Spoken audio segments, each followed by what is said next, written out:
want to thank everybody for being out here today. I am joined today by General Seltzer, by the Director of the Texas Department of Public Safety, Freeman Martin, by the Texas Border Czar, Mike Banks, by Rose Luna. She is the CEO of the Texas Association Against Sexual Assault, and also by Martine and Kimberly Wall. This is Kim Wall right here. The Walls are the owners of the property on which we gather today.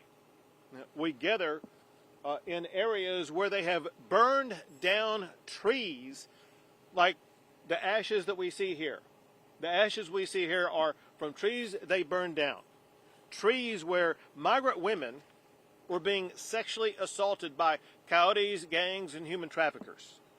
They are known as rape trees. We're here to expose the truth to immigrants who are thinking about coming here, the truth about the traffickers who assault so many of the women and children along the way. We are launching a new campaign to deter illegal immigration into Texas. Yesterday we began putting up billboards, dozens of billboards, in Central America and in Mexico. They inform potential illegal immigrants about the reality of what will happen to them if they try to enter Texas illegally. These billboards, some of which you can see behind me, they tell the horror stories of human trafficking. One says, many girls who try to migrate to Texas are kidnapped.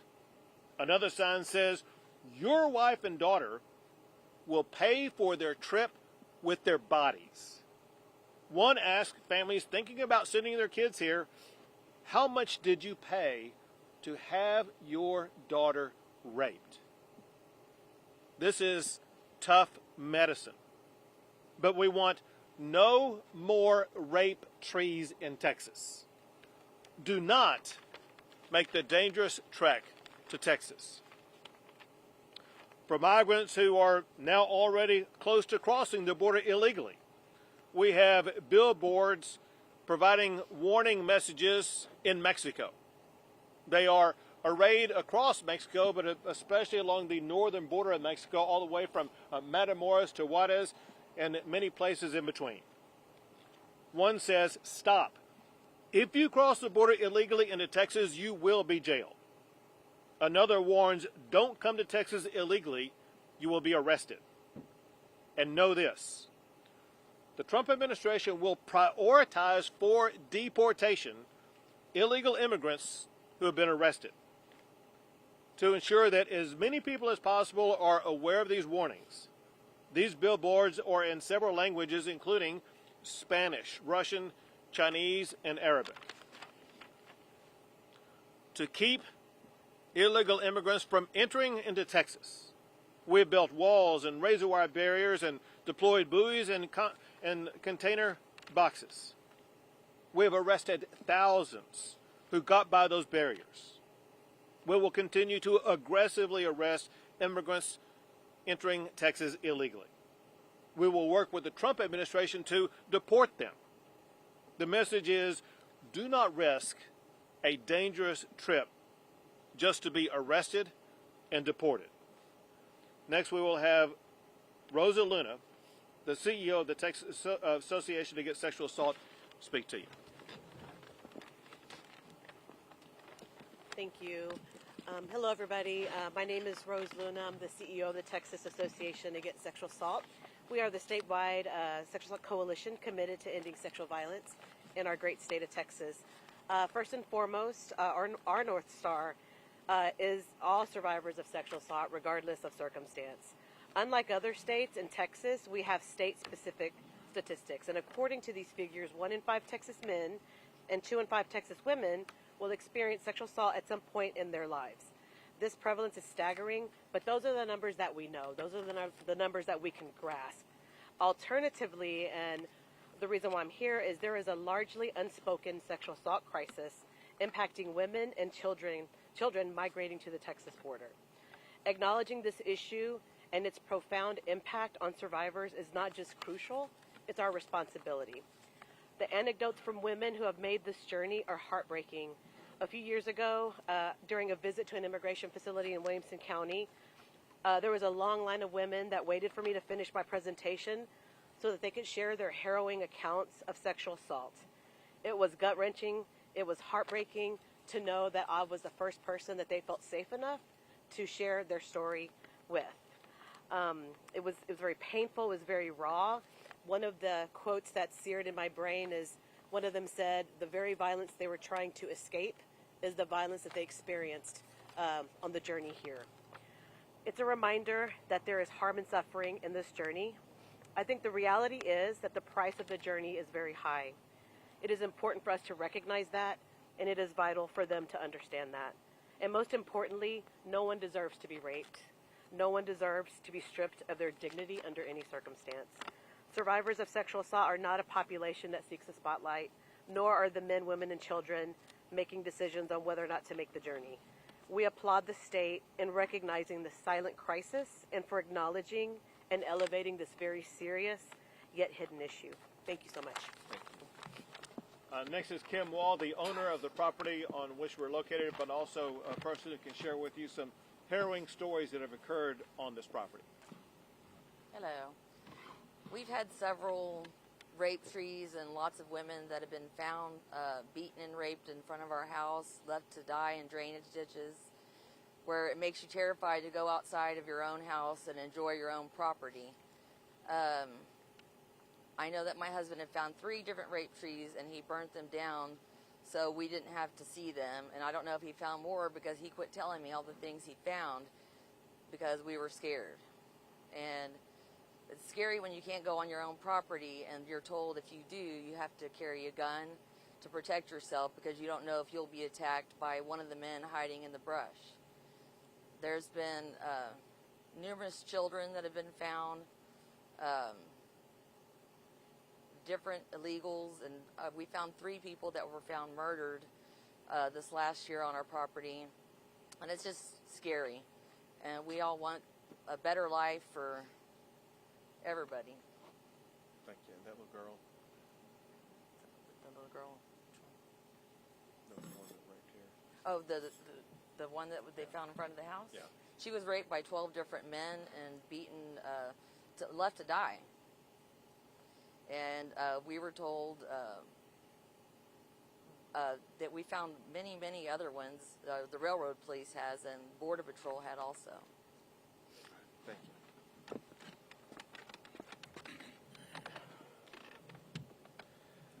I want to thank Kim and Martine for opening up the property, but more importantly for being able to share their story about the reality of what's happening on a daily basis, especially under the Biden administration with the open border policies that have led to so many sexual assaults, murders like what she talked about on this very property. It's a deadly situation, a horrific situation for those who are victims of sexual assault, a horror that we fully expect to end beginning in about a month when President Trump takes office and shuts down the border and restores safety and normalcy to an immigration process. I'll take a few questions. Governor, I've got a question over here on the side, if you don't mind, sir. A lot of these efforts and renewed efforts seem to be physical, boots on the ground efforts. At what point do you think, in your role as governor, you can help affect actual policy out of Washington that comes in the way of law from the highest order? So what Americans expect and what I want to ensure we deliver is making sure that we accomplish one task first, and that is to stop illegal immigration into the United States, and my job is to stop it into the state of Texas. After we accomplish that goal, then we can move on to other goals, and it will be up to the Trump administration and those serving in Washington, D.C. to figure out a pathway forward. But I don't think any American has any appetite to make reforms in the system until we do 2 things. One is to stop the illegal immigration and show we're going to be able to continue stopping it so that the only immigration that occurs is legal immigration. Governor, you said last month that preparations were underway with Top Woman to have the necessary changes go into effect on day 1. Can you give specific examples of what changes are going to be made and what you're doing in preparing for that? Maybe the collaboration between the federal agencies and DPS and National Guard. We haven't had any specific examples of what will change? So obviously, I don't have the ability to share with you precisely what the Trump administration is talking about. I can give you some top-level things that Tom Homan, the border czar, has talked about, and that is deportations will begin on day one. And one preparation for that is they need more ICE agents. They need more Border Patrol agents, and they will be working to administer those, but also to unleash Border Patrol agents as well as ICE agents to do their jobs. Very importantly, over the past 4 years, ICE and Border Patrol agents have been hindered in doing their job. Part of that doing that job is using the ICE agents to locate those who need to be deported and deport them. So you can expect, and I expect, deportations to be occurring very early in this administration. Second, I'm not even done answering this question yet. Second, there will be a massive expansion of border barriers put up. One thing that President Trump wants to achieve, that Tom Homan wants to achieve, and we must achieve in Texas, and that is to maintain the resistance. Remember this. This is a point that I made to and about President Biden repeatedly. There were 3 laws that predated even George W. Bush. A law that requires the president to deny illegal entry, a law that requires the president to detain anybody who does enter illegally, and a law that requires the president to build border barriers. Bush and Obama and Trump did all 3 of those. Biden did none of those 3. What Trump will do, he now knows exactly how to execute these duties in office. And from day one, he will execute all 3 of those duties. This guy, hold on a second. This guy has had a question. I'll come back to you. Hold. The guy in blue, did you have a question? So, say it again. So I'll tell you what Tom Homan said. Tom Homan said, listen, there's no need for family separations because if there's a person in the family who is in the United States illegally, the Trump administration will deport them. And it's the family that gets to choose. The family gets to choose, are they going to remain together and all go back together? Or is the family going to make the decision that the family will have a separation of the family? That's a family choice, not a choice by the Trump administration. Governor, we've seen the deterrence that you've had in the water, billboards now, but is Texas, and are you getting the legislature and the state ready to basically almost shoulder the burden of what seems to be the deportation movement that would go through Texas? Do you think Texas is going to be carrying most of this weight? Are we going to have most of the burden? So Texas has, and we will continue to do whatever it takes to make sure that we gain control of the illegal immigration that's taking place in the state of Texas, and that means working hand in hand with the Trump administration to assist them in making sure that we close the border, secure the border, and aid them in the deportation process. I'm not asking you to tip your hand, but can you tell us at some of these high levels if Texas is going to be the main player in this? Because there's Democratic governors in California, in Arizona, in New Mexico, but then you come to Texas, which has the biggest border, and it's a Republican governor, which is in Well, obviously because of the size of the state of Texas, because it's the most southern border state, we have 2/3 of the entire mileage between the United States and Mexico is the state of Texas. There's a lot of reasons why Texas will be playing a centerpiece role in closing the border and in the deportation process. However, this is not a Texas issue, and it's not even a Texas, New Mexico, Arizona, and California issue. This is an issue for all the states of the United States of America. And it's one of the reasons why Donald Trump was elected in the first place. So Donald Trump and Tom Homan and the entire Trump administration will be working in states all across the United States of America to make sure that if there are illegal immigrants being harbored anywhere, especially those who have committed a crime or pose a national security concern, those are the people that Tom Homan is going to go after first to make sure that we restore order and safety into our communities. Governor, so what is this plan that you came today to announce? Is it just to display the ads between the borders? Or what's the new plan? The new plan is a deterrent to people who may be on their way to come across the border. Listen, there have been many stories and things that we're monitoring where in the last month before Donald Trump becomes the president, there are many people who may make a last gasp effort to try to cross the border. And our goal right now immediately is not only to discourage them from coming, but to help them understand the consequences when they come. The consequences are that the people coming here, they could be raped, they could be assaulted, they could be killed. But the consequences also are, if they do make it across, they will be arrested, they will be jailed, and they will be deported. It is senseless. It is futile for people to try to continue the trek to the United States of America, and especially to the state of Texas, and enter illegally, because you will face bad consequences along the way. And our goal is to stop people in their tracks where they are right now and have them stop making any further trek toward Texas or the United States of America. We have time for two more, guys. How much does this campaign cost the state, and do you think this is an effective use of funds when it comes to tackling the border? Sure. I don't have the exact number with me. I think it's roughly about $100,000. Could be a little bit more than that. And every tool and strategy that we find and locate are effective strategies. Know what I'm about to tell you. And that is, there are a lot of organizations and people who are providing a contrary narrative to what we are saying today.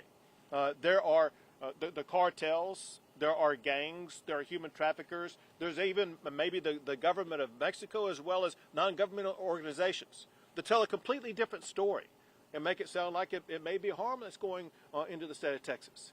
And we are trying to provide a pushback against that narrative and provide reality facts for immigrants thinking about coming here to save their lives, to save them from sexual assault, save them from being arrested, and let them know there are consequences if they take any further steps to come to the state of Texas. Last question. Governor, you mentioned border wall expansion. Does Texas intend to continue building its border wall? And secondly, yesterday your land commissioner, John Buckingham, offered Texas land to store some of the bollards to the Trump administration. Have they responded and accepted, sir? Well, so what the Trump administration is doing, they want to figure out the most cost-effective and strategic way to go about all this process. What the Trump administration knows is that Texas stands ready to assist them in any way. They know that we have the capability of building the wall maybe faster and cheaper than what they're able to do. We'd be more than happy to build the wall, assuming the federal government pays for it. But this is a time when you're going to see, unlike the last 4 years, you're going to see great collaboration and cooperation, so that we're going to be far more effective and be able to move far faster than ever before at securing the border. Great. Thanks, everyone. And Thank you. General, sir, can I see your eyes? Thank you very much. Thanks. Thank you very much. Thank you all. Have a good day.